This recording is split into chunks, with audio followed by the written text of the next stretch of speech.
So for hydraulics, remember what we talked about, how it has to do with contraptions, mechanics of water flowing, stuff like that. So if we're gonna start with that in mind, we're gonna have something called the continuity equation.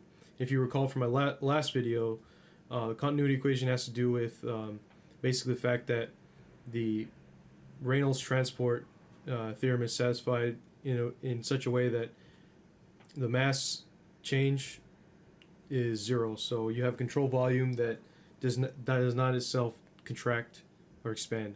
So you have a constant. You could say, well, you could say a steady flow, which means a steady control volume. Basically, that's what it means.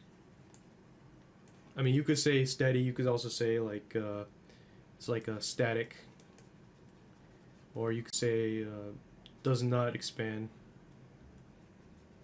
You could also I'm gonna say rigid, because that's how I understand something that doesn't contract or expand. It's a rigid control volume, basically.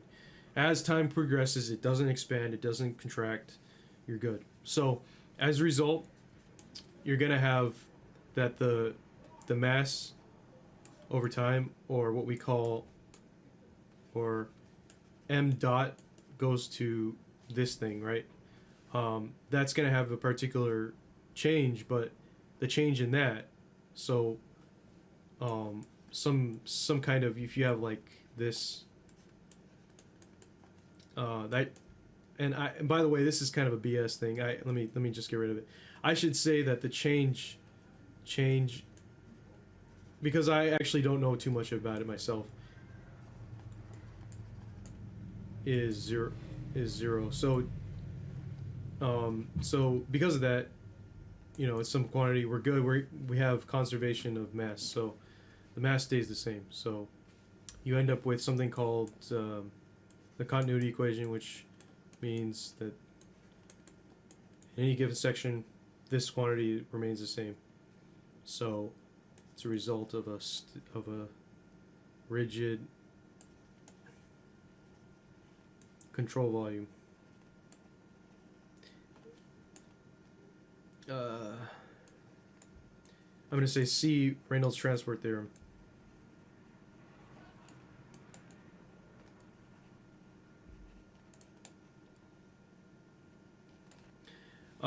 But basically, I mean, that's very applicable. I could talk about it a little bit, but basically, yeah, see how it says m dot is constant. That basically means that this, with respect to time, is zero. So, but I call it a rigid control volume, and as a result, you get this. But you've seen this applied in my other video. I think you should refer to it.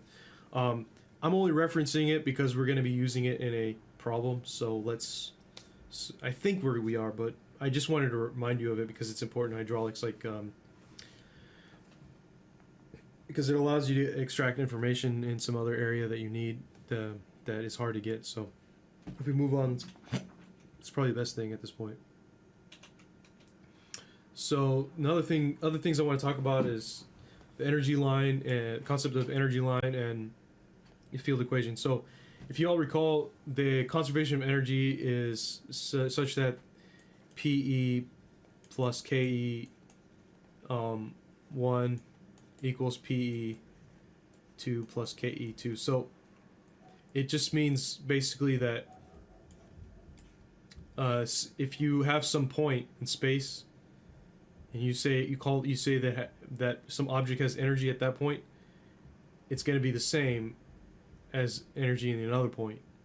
And so this can be a consequence of, when you talk about points, you can talk about time, space, anything having to do with physics, like the point itself. You'll have it's going to be properties involving energy. So you have this thing is going to be this is basically what this is. It's the field equation.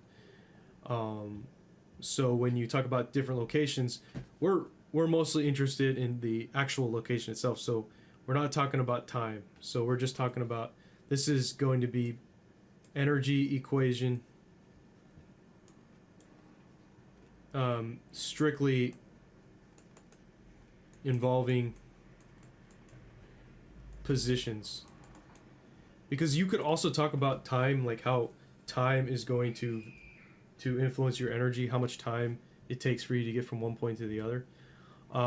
But there's some talk about this idea of conservation of energy, in which if you go from one point to the next, you're supposed to have a conservative field, and thus you would have a conservation of energy. I forgot what it's called, but we're not going to be talking about it too much here. I'm not going to talk about it at all. Actually, it's for another video. But that's you essentially get the curl, and if it's equal to 0, the field is conservative. If not, then it's not conservative. And in such a case, you would involve time in your equation.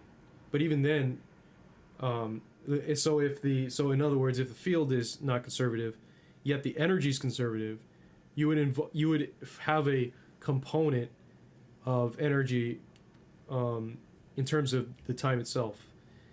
But that, I've never seen an application like that. And so I think a lot of the times they just say, even if it's conservative, if it's not conservative, the field is not conservative, they just say energy is not conserved. I think a lot of times that happens.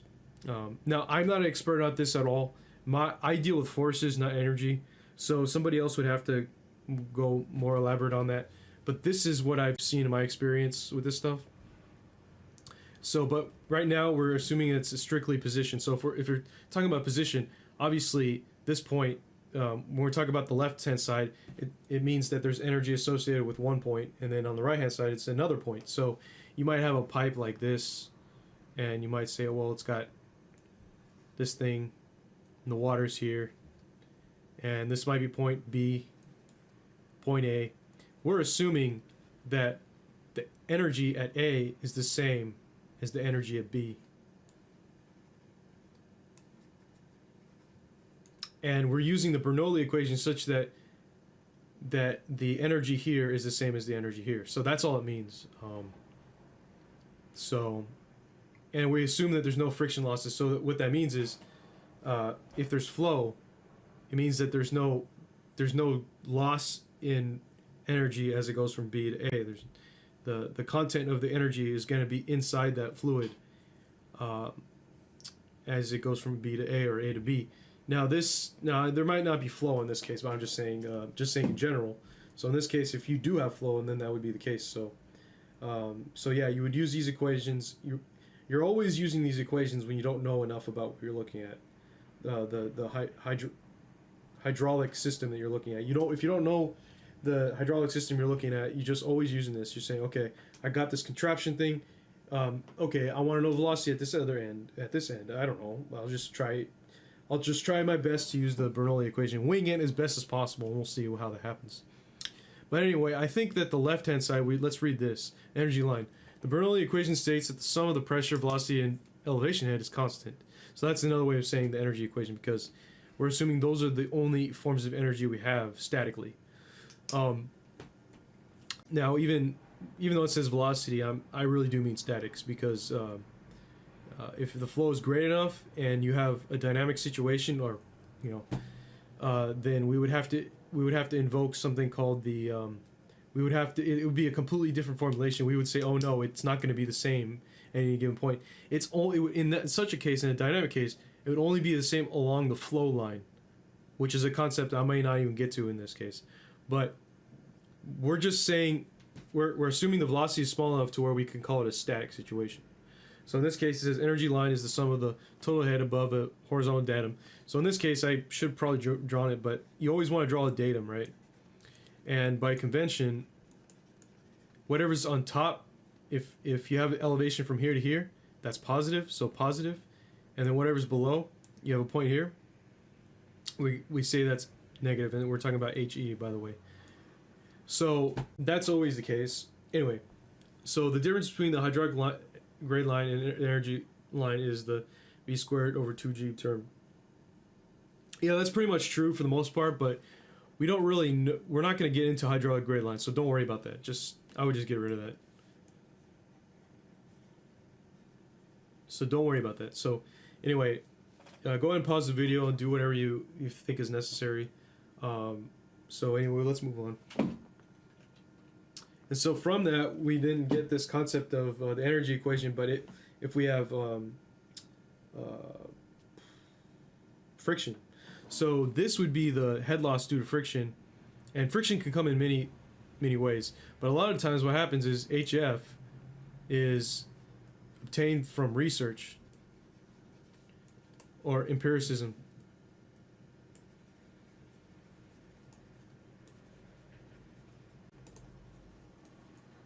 So what happens is a lot of times we say, well, we have some given situation. You might have a estuary, right? And you have a bunch of, soils here.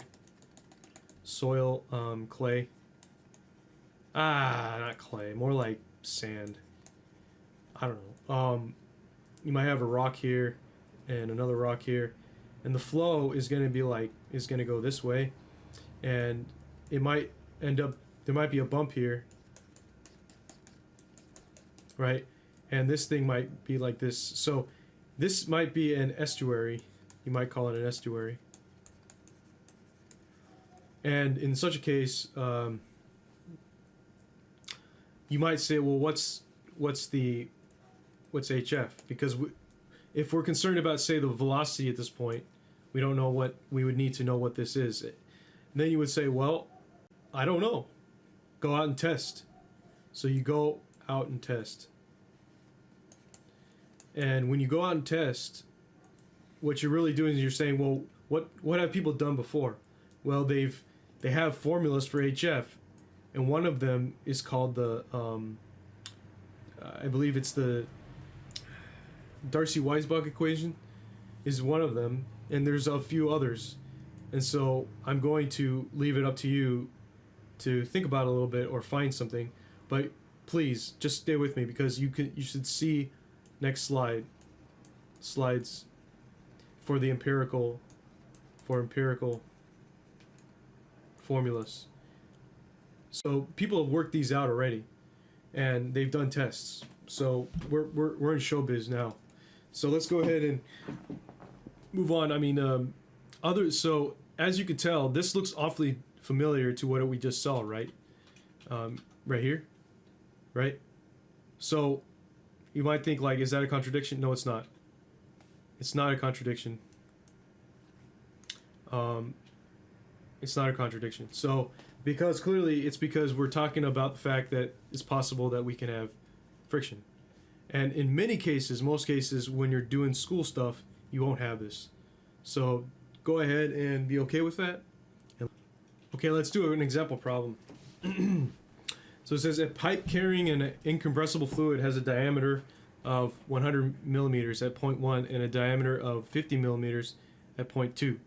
The velocity of the fluid at point 1 is 0.3 meters per second. What is most nearly the velocity at point 2?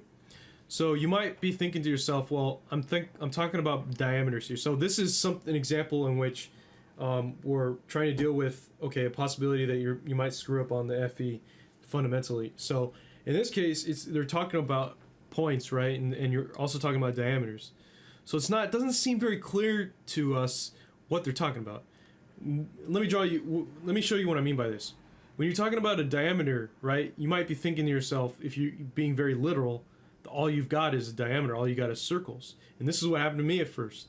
So if you're talking about, like, the possibility that you might have, like, a pipe with an inside diameter and an outside diameter, which they didn't specify, but for all intents and purposes, let's just say you did, which I did, then you might think, well, this thing is like this, and we have a flow that's varying across the diameter. You might think that, right? Like in this case, you might say, well, this is point 1, right? 0.1 or something, right? And you might say, well, this is 0.2, right? But guess what? That's wrong. So this is wrong, actually.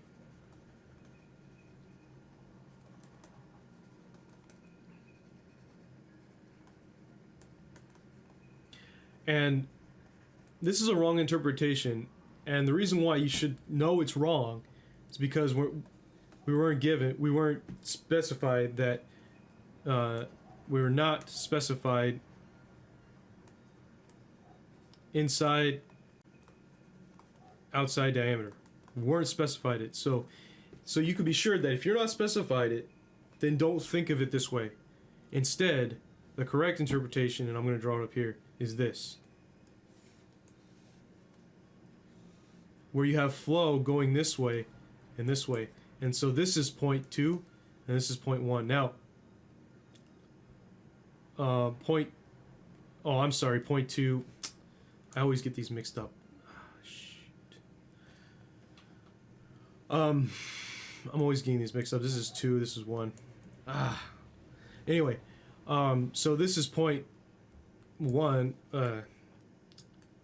Well, let's just redraw it for all intents and purposes. So this is point, might as well, right? So this is point, now this is exaggerated. This is point 1, and this is point 2.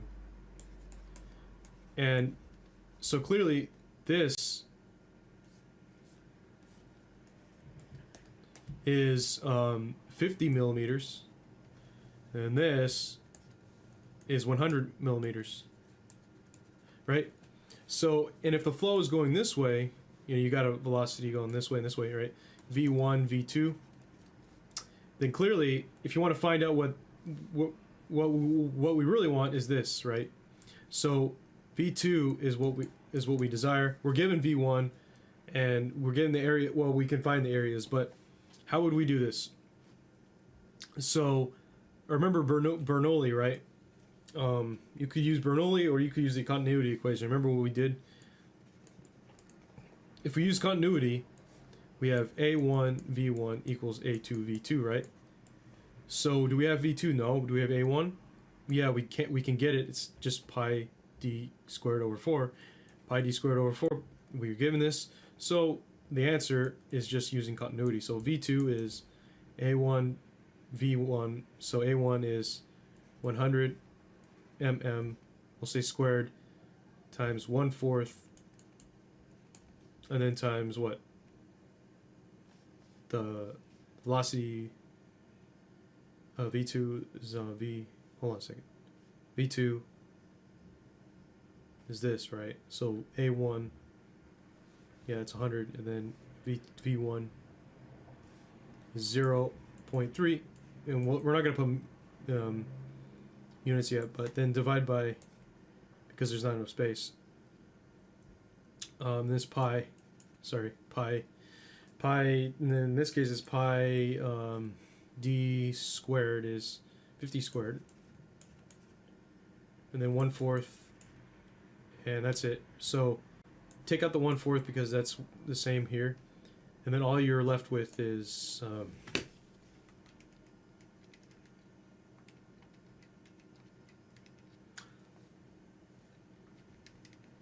1.2 meters per second. Sorry I didn't put it in here, but that's the answer, B. Alright, let's go ahead and move on. Yeah, make sure you get your interpretation right. If they don't say inside or outside diameter, that's when you know it's not that. So sometimes it's kind of hard to interpret, so just try your best. Anyway, let's go on. Alright, so now we're going to go on to something called open channel flow. So let me give you some context here. Looks like I repeated it on accident.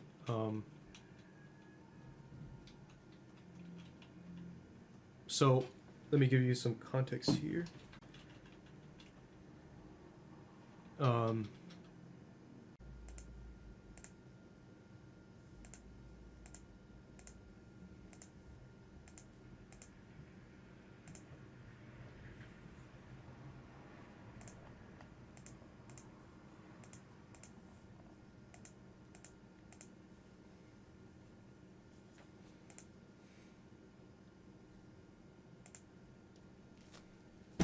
Alright, let's continue.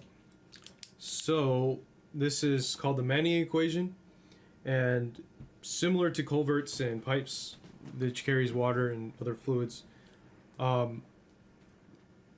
the Manning equation is an empirical equation that allows you to calculate the discharge or the flow rate through that such a culvert or such a whatever you want to call it, culvert, pipe, something that transports water, transports liquids. And this is empirical, so I'll just go ahead and say that. So it's empirical, and there's a few things you want to know about it because it's a little bit weird. So, in theory, we should be able to look at a situation and just know how to get the flow, or know how to get the discharge from it, given the information about it. But in reality, because of the nature of the friction is one thing. So if we draw some kind of culvert or some kind of pipe, one of these kinds of things,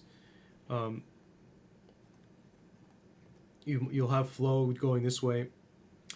In theory,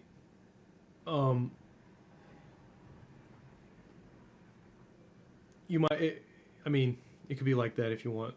Anyway, so in theory, it's like a trough. In theory, you'll have Q this way. That in theory, Q would simply just be phi times A. But this is not correct because you have friction. You have like you could say pressure variations, etc. Right?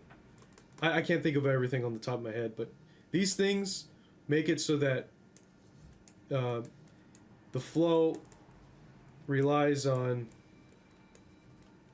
surface proper roughness and testing. So in other words, this is empirical, and you could say, and geometry. They kind of got tied together, testing and geometry, because they go ahead and say, well, let's see, the geometry and the roughness are kind of related in a way that when I have more area, now obviously more area doesn't necessarily mean more friction, but in a practical sense like this one, it can. So, I'm not an expert at this, but I could tell you that there's certain things like the geometry, which is related to area, which is tied to friction, that makes it so that you also the slope too, because obviously the slope is gonna increase the pressure head. So it's for all these reasons, you end up with the fact that this is not true, because obviously like the slope is gonna matter because we're assuming it's gonna be really long, and it's gonna span a lot. So we don't know what the pressure is due to a random variation. The pressure, like I said, the variation is high, and we don't know where it's going to be coming from. Like we can try to work out using the Bernoulli equation, but at the end of the day, there's all these friction losses and etc. due to the pressure. So that's another reason why you would need to consider a slope. So as a result, you have this equation, which I'm going to rewrite because it's important. You have this equation. So we have here 1, 2, 3, 4, 5 variables, and they're all related to what I just talked about. K is just an SI issue, units issue, so that doesn't really, it's kind of trivial. N, it's a roughness coefficient, so it has to do with the what they got from testing, assuming like everything else doesn't matter, and you only have friction that matters. So then the area is obviously coming from here, right? RH has to do with the geometry, and then S has to do with obviously the pressure variations. So if you have RH, because the pressure variation has to do with how at one point it may not be the same as the other point because of friction or some other kind of source. So RH is going to be, now this is what this is. This is very important. It's called the hydraulic radius, and is it's essentially tying to friction with N. So The hydraulic radius is the area of the section divided by the perimeter of section. So now some of you might be thinking like, oh, I don't know what this is. Like, you might be thinking, how come you didn't go over this in more detail? Like, what is this? Well, that's why I'm going to give you a problem on it. So the area of the section is specifically if you have some long thing, right? It wouldn't, and then you know, it might be in the ground or something. The ground is right here, so this might be a culvert. It's buried underneath the ground. It's carrying water. Right? So you might have this culvert thing, might be 2 feet down the ground, right? And this might be about 6 inches in diameter. Well, this is like a pipe or a culvert carrying water. Well, the section itself is not this. The section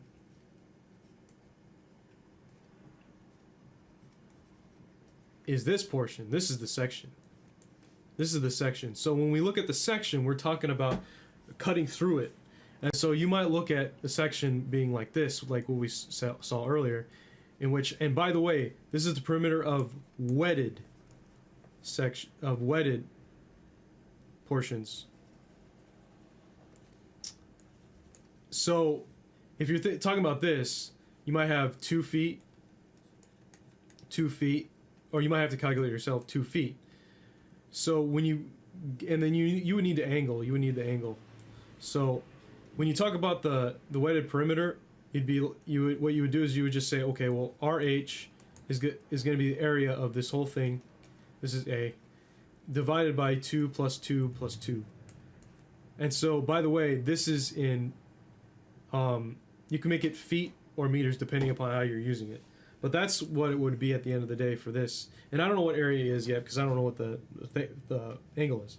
But this is the ultimate idea behind what the hydraulic radius is, and we'll see a problem. So let's go ahead and continue.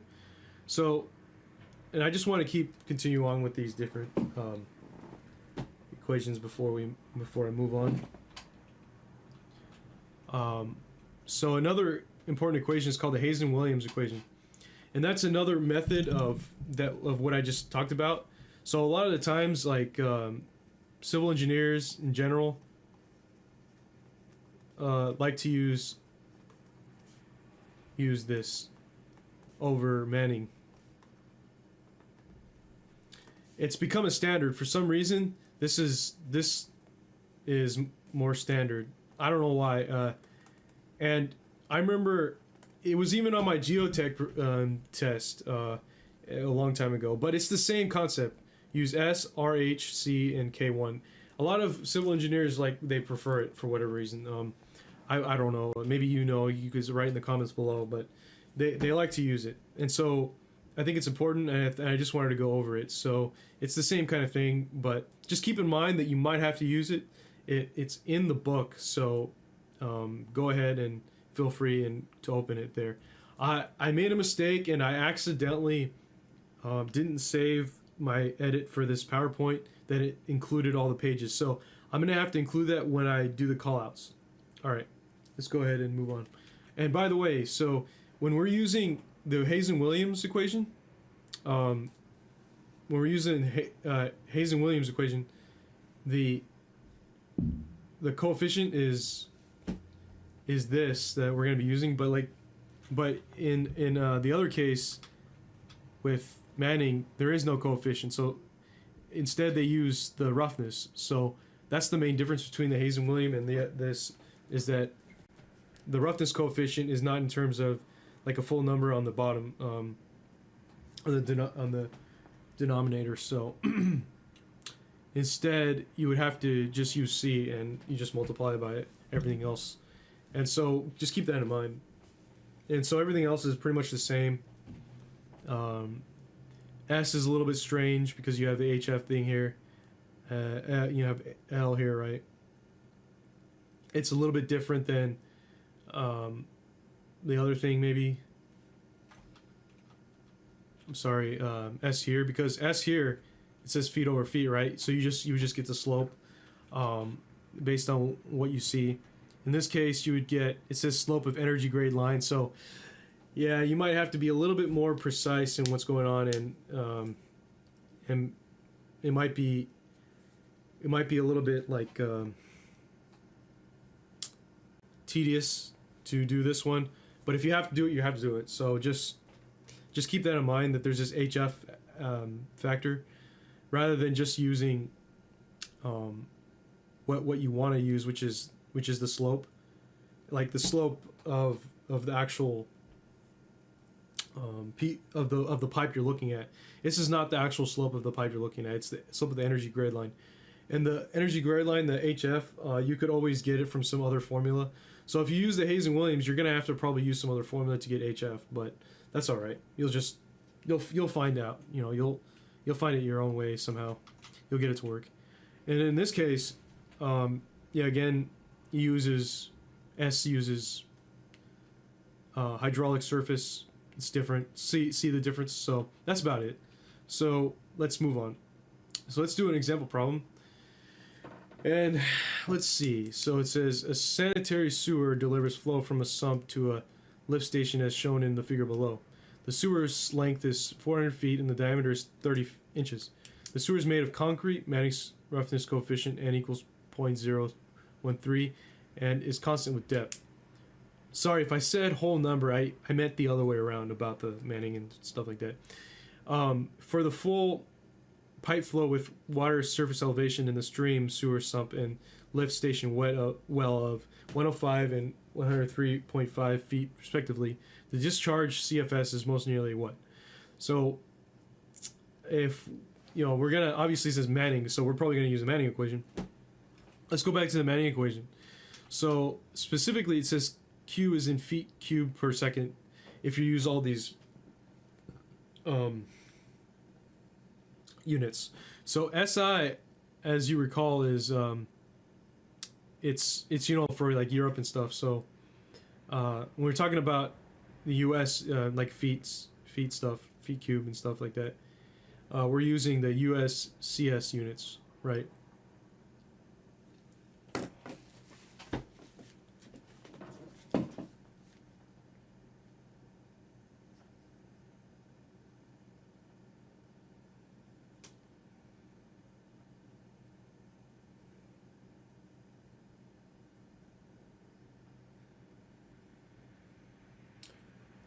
So make sure that to use the USCS units, and let's go ahead and do the problem.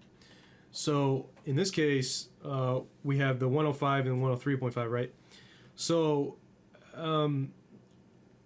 you could be damn sure. So let's get those five variables, right? It was what, 1 over n times k times what? It was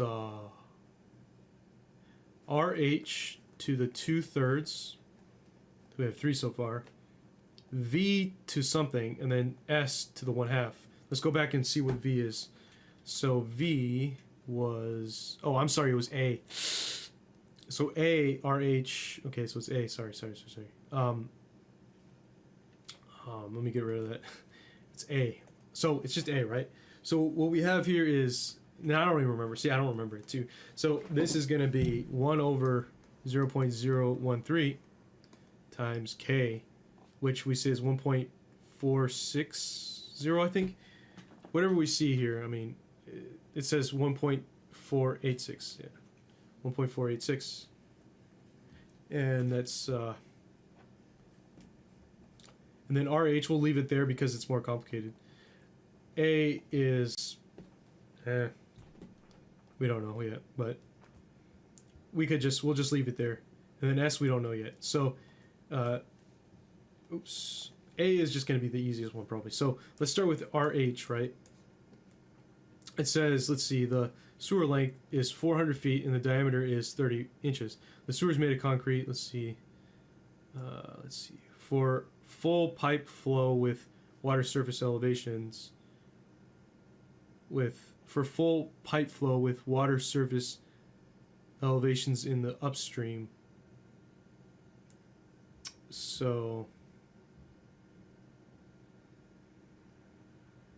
when we talk about RH, we're talking about the whole thing being full, I believe. So yeah, it should be the whole thing. So let's just assume that the whole thing is made of water or whatever. And so then what you would say is the wetted perimeter is the bottom. So the wetted perimeter is 2 pi, because the whole thing is covered, 2 pi times r. And then the area of it is pi r squared. So that should just be r over 2. And then for S, that might be a little bit more complicated.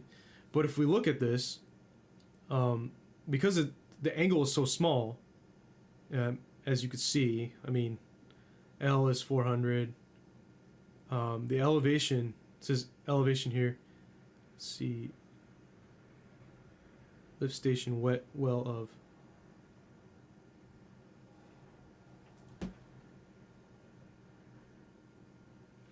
Well, if you just look at this, which makes sense, it says 101 feet, right? And then this is 100 feet. So the difference in elevation is 1 feet, but compared to the length of it, if you compare it to the length of it, the angle would have to be so small. So you might as well just use the sine of theta instead of the tangent of theta to be your S. So S is going to be it's going to be your delta H over delta X. So we might as well approximate that to just be 1 feet over 400 feet, right? So then that's what that is. It should be. So anyway, so then we have our area, which is pi r squared, right? And then r is 15 inches, right? So anyway, let's see.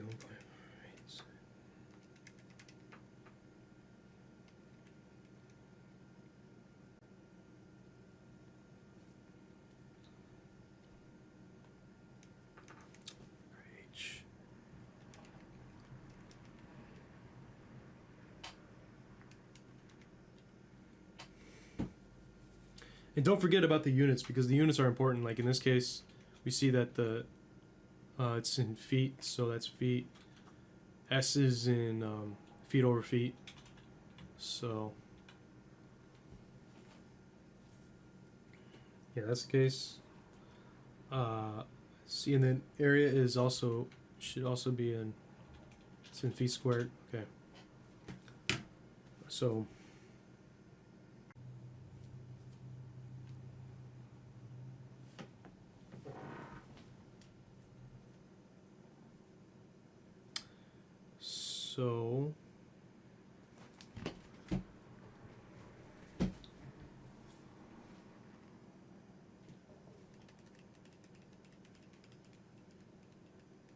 yeah, it should be B. So I'm calculating, now this may not be exact, but I'm calculating Q equals, that this is equal to 21 CFS. Based on everything you see here, try to verify that. I'm not sure if that's right, but this is definitely correct, like the way that we're doing it. So unless if it's not, I'll say something in a call out or something like that. Okay, well, let's move on. So that should be it. All right, chapter 10 continued, and I think I already went over this. Yeah. Let's go ahead and move on. Chapter 10, another example. So we have, okay, we want to get the hydraulic radius of a 5 meter deep triangular channel with a 1 side slope. So as I explained earlier, RH is the wetted perimeter,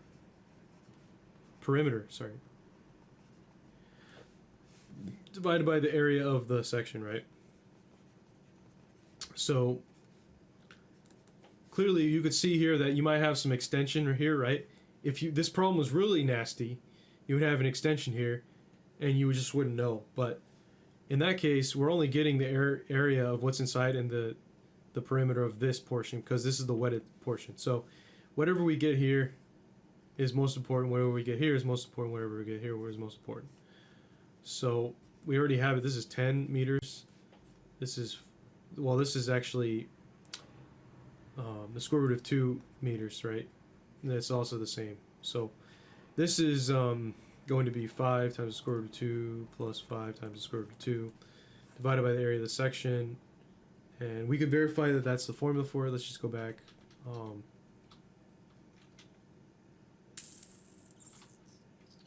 A over P. Oh, shit.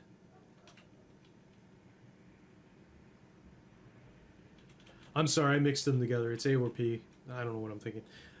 It's A over P, sorry. It should be area over P. I'm area of the section divided by perimeter, weighted perimeter. So you have that, right? And then the weighted perimeter is just simply whatever you have here. So we know it's 45 degrees, and so if you have 5 and a 5, it's just simply 5 times 5 times 1/2 plus the same thing. So it's just 5 times 5. And by the way, these are all meters, so this is just 10 square root of 10, or 2 divided by 10. These cancel, you get just square root of 2. Is that right? Oh, oops, sorry. This is plus 10.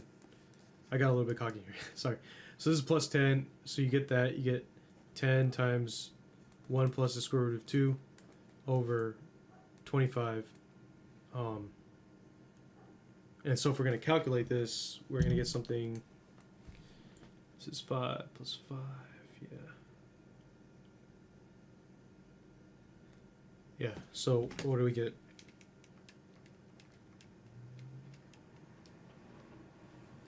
Times 10 divided by 25, you get about 1. And so that's the answer. Let's go ahead and move on. And don't forget, this is an important concept because you're going to see it over and over, and it's all empirical. So let's go ahead and move on. So now this topic is called, what is it? Open channel flow, and I don't know why it's not here. But this should say something like open channel flow. I don't know why it's not here. Open channel flow. And it concerns mechanics because this is something that occurs in nature. You see this in estuaries and other things, like maybe just some ponds and things like that. A lot of natural things. Design. Now, by that I mean this seems like a oxymoron, but it's not an oxymoron. What I'm really saying is that in reality you can have a lot of open channel flows in which you don't know much information about it. Like, so if we're talking about an estuary, you might have something like a big bump, or let me redraw that. A big bump, and you might be flat for a while, and this might be an estuary or something like that, and the water's flowing this way. And so you might have a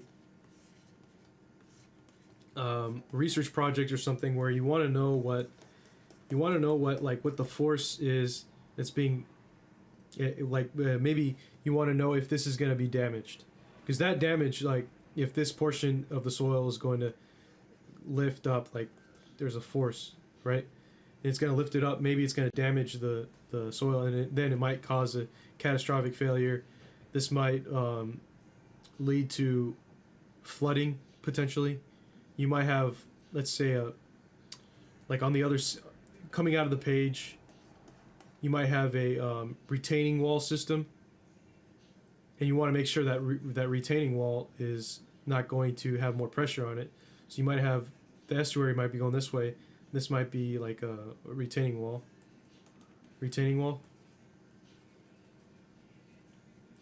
Oops.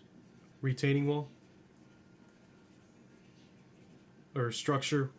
And it's trying to act as a support for the water. So that you might have added pressure as a result of some force being pulled up, and it might on the soil. So you might have added force as a result, and so for all these reasons, you're going to want to be careful about how you okay, you want to be careful about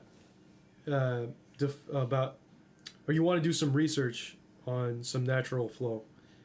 And so as a result, you do something called open channel flow analysis. So let's go ahead and get rid of all this stuff, and you'll see what I'm talking about. So I don't know much about this topic. Again, I do structures, but I do understand that this is complicated stuff. So if we go over some of the formulas, you see here, and I should have given this like after, but you see here it's all very complicated. But really what we're looking at is we're looking at the critical depth. We're looking at the Froude number. Why am I saying Freud? And we're looking at the hydraulic jump depth. So if we just keep in our minds these three things, if this is then we're good, right? So I'm trying to say that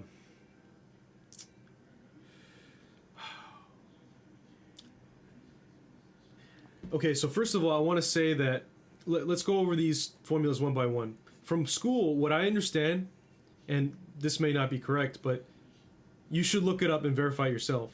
Well, from what I understand, and by the way, I'm just trying to help you, and to give you good ideas for the movie. I am pretty confident with what I've said so far, everything else, but this is especially been difficult for me to understand. I just included it because it's part of the chapter, and and this is the part I was having trouble with in fluid mechanics myself. But this is what I understand. I understand that if you have supercritical flow at some location, which means that, you know, obviously it means that FR means you get FR and it's greater than 1, then this formula here applies. Otherwise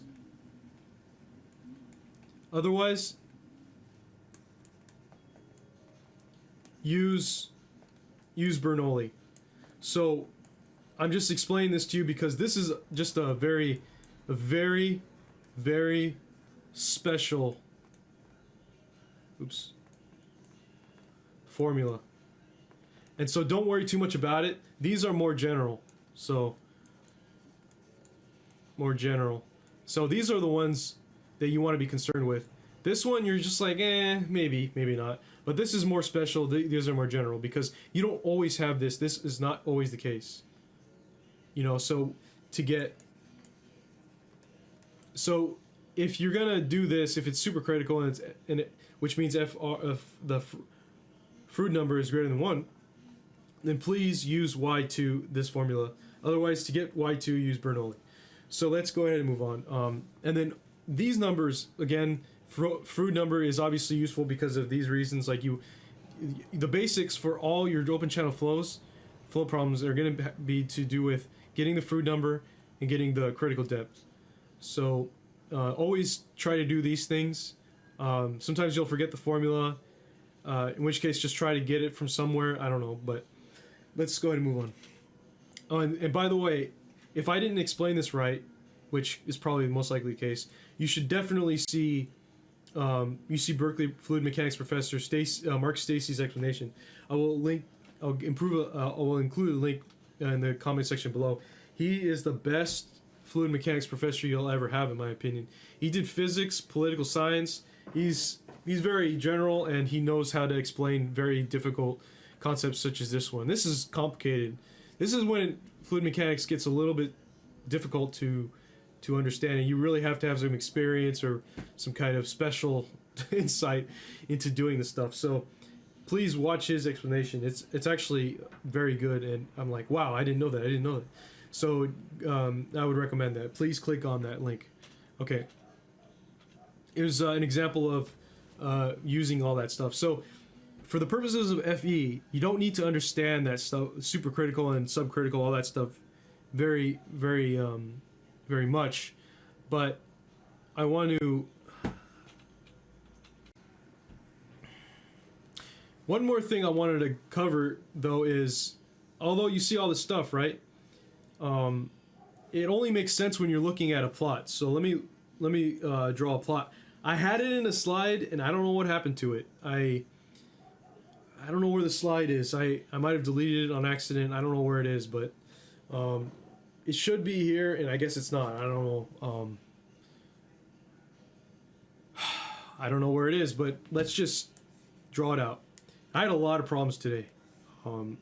It's not necessarily my fault either, but anyway, so you have this curve, right? The Mark Stacey guy explains it much better than I'm going to, but basically at the end of the day, what you're doing is you're plotting the. This is, by the way, a thermodynamics concept called specific energy, which is basically the energy content that the water has at any given point. And so this is the specific energy. And the formula for specific energy, I don't have it at the moment, but this is the Froude number. It's basically the energy divided by, and I don't even remember. I mean, let me look it up. I thought I included it here, but I guess I didn't.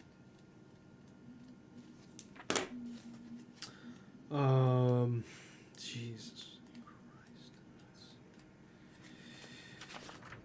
Yeah, I don't know why it's not here, but I included it in the slides and now they're gone.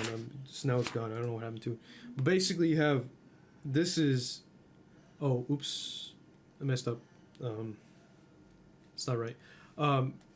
This is going to be y. So y has to do with, if you have, I'll show you. But this is E equals, it's just the specific energy is equal to alpha times v squared over 2g plus y. You might as well say alpha is just 1, I think, for the most part. Mostly 1.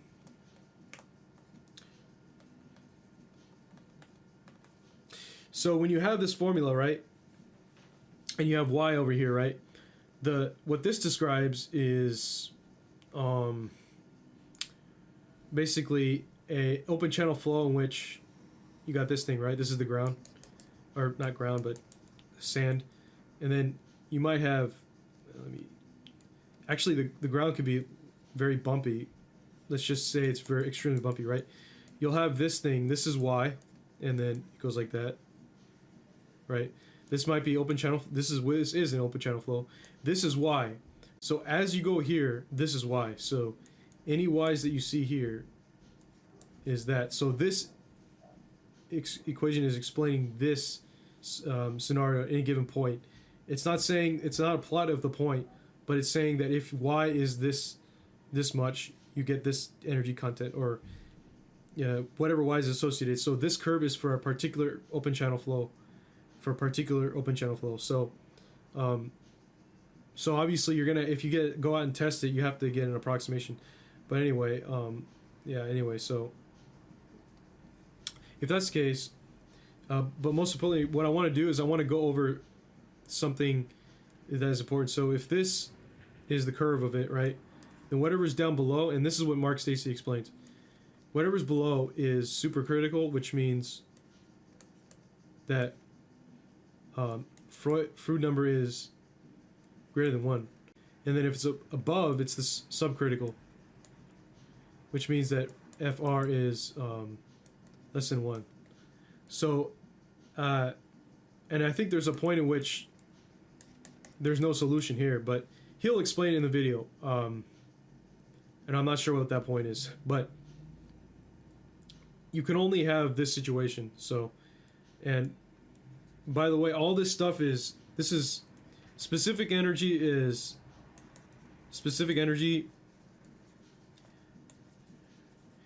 is thermodynamics concept. So if you want to understand it, refer to a thermodynamics book, because it's really difficult to understand. Anyway, let's move on. So now let's go to chapter 10, an example. So as you could see, I explained everything related to supercritical and subcritical, all that open channel flow. So YC, as we could see, now YC has to do with the minimization of a cubic function, as Mark Stacy will explain, and it is and obviously it's just what we went over here. Jesus Christ, what's going on here? It's what we have here. So it's q squared over g to the 1/3, right? And so because the way that the formula is, the way that FE is, all you got to do is just use their information. It's unlikely you're going to have to do anything complicated, so just use the equation, and yeah, go along with it. So what's Q? Well, Q is actually, I want to say it's the velocity over area, but it's not. It's actually the velocity over, let's see. So little q is, what I understand, is v times like, it's in units of feet squared over second. So it's going to be v times y or something like that. Or it's going to be q times, or q over b or something. Something like that. So what you got to understand is that, okay, yeah, we have YC. It says the critical flow, the velocity. Okay, so let's see. Across the 6 meters. So all you got to do is realize, okay, well, because of this, right, they give you the q, and then so little q is 24 meters cubed over second divided by 6 meters, and so then that's obviously that's just 4, right? 4 meters squared over second. And by the way, it's so yeah, that's the case. Yeah. So now what we do is let's see. At critical flow, the velocity is most nearly.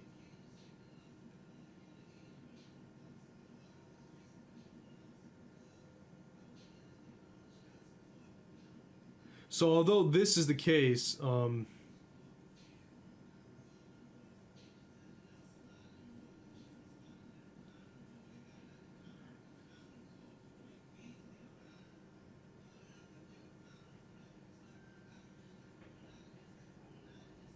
I think critical means FR equals 1. So if we go back and see that FR is equal to 1, then it's V over the square root of G YH. So if we have YH,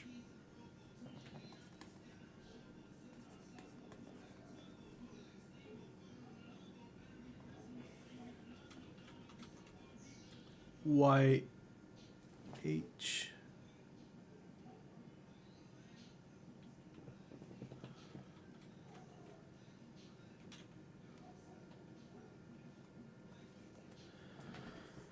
so it means that V is going to be equal to the square root of GY, which Y is the critical, so it's whatever is here. So we just say, okay, the square root of, and we'll take G times YC, which is 4 squared over G to the 1/3, and that's going to be your answer. So yeah, this one was kind of weird. So let's see, G is, and I forgot to tell you, G is going to be 9.81 meters per second squared, right?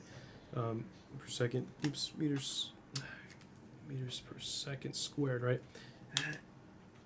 Okay, so we have that 9.81, so 16.81 to the 1/3, 9.81, the square root. 3.4.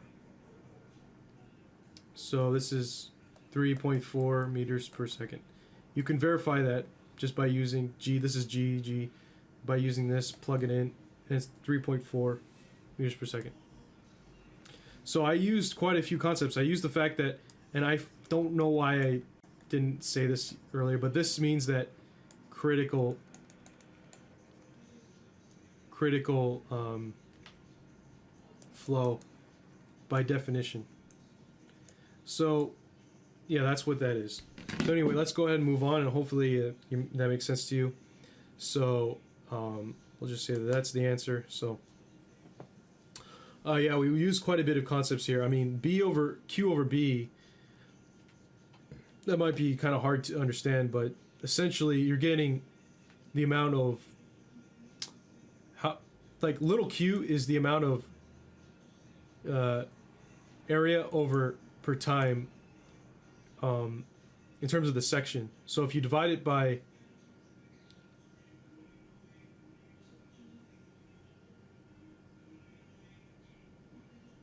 if you just divide it by the B, which is 6 meters,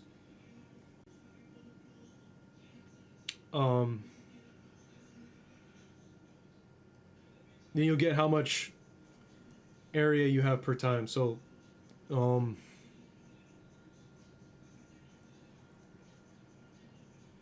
yeah, it says 6 meters across, so I think they're talking about if you have like a section, then the 6 meters is this portion. So that's why this is okay. So yeah, okay, let's move on.